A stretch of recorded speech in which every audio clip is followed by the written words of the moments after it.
The one case. That Hercule Poirot failed. The mystery that broke him. Hercule Poirot sat in his study, staring at the case file in front of him, the once pristine papers now marked with scribbles and notes in his precise handwriting. The clocks on the mantelpiece ticked relentlessly, each second passing as slowly as the last, but it was not the passage of time that troubled Poirot tonight. It was the case he had failed to solve, the case that had, for the first time in his illustrious career, broken him. It had begun innocently enough, an ordinary case of a missing heirloom. A famous art dealer, Jonathan McAllister, had hired Poirot to recover a priceless painting that had been stolen from his gallery. The painting, a masterpiece by a renowned artist, had disappeared from the gallery under what appeared to be impossible circumstances. There were no signs of forced entry, no fingerprints left behind, and no evidence that anything had been touched except for the missing painting itself. To McAllister, it seemed like the work of a ghost, something that simply vanished into thin air. Poirot had taken the case eagerly, as he always did, excited by the challenge. He was, after all, the greatest detective the world had ever known. The thrill of the puzzle, the opportunity to untangle the knotted threads of a mystery, these were the things that fueled Poirot's drive. No case was too difficult, no criminal too elusive.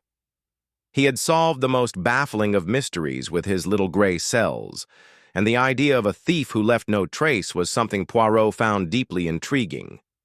However, from the very beginning, something had felt off. The gallery was well secured, the staff trustworthy, and McAllister himself seemed genuinely perplexed. There were no obvious suspects. Poirot had questioned everyone, from the night guard to the cleaning staff, but all had alibis, all were cooperative. The robbery had occurred during the gallery's closing hours, and yet the security system showed no breaches. No cameras had caught any suspicious movements. No, this was not a simple theft. This was something more. Poirot threw himself into the investigation, working late into the night, visiting the gallery repeatedly, and even examining the surrounding area. He began to develop a theory. The thief was no mere burglar.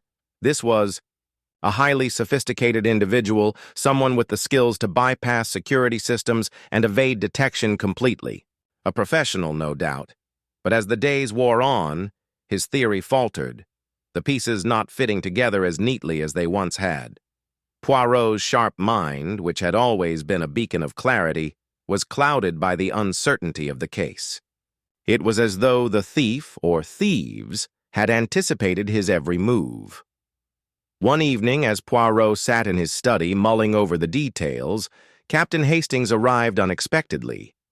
Hastings had been away on a short holiday, and though Poirot had not expected him back so soon, he welcomed his company. Hastings had always been a source of grounded clarity for Poirot, a sounding board for his ideas.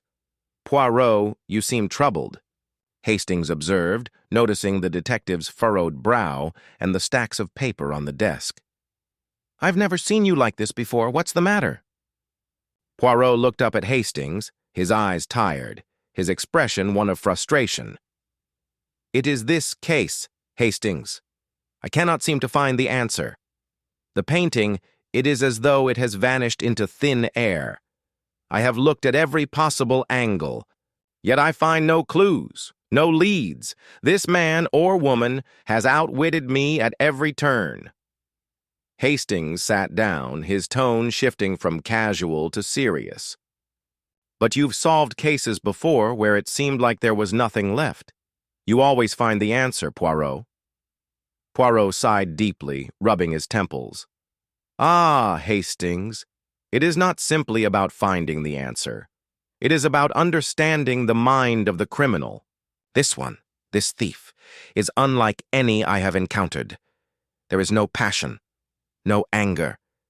It is as though the theft was performed with the utmost precision, almost without a reason. There is no motive I can grasp." Hastings leaned forward, sensing the weight of Poirot's words. Maybe that's the problem, Poirot. You're looking for something that isn't there.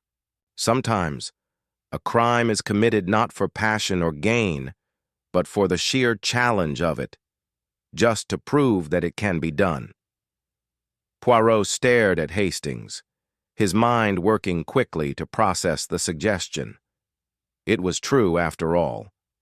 What if the theft had been the work of someone who simply wanted to prove their skill, someone who was not interested in the painting itself, but in the art of the heist itself?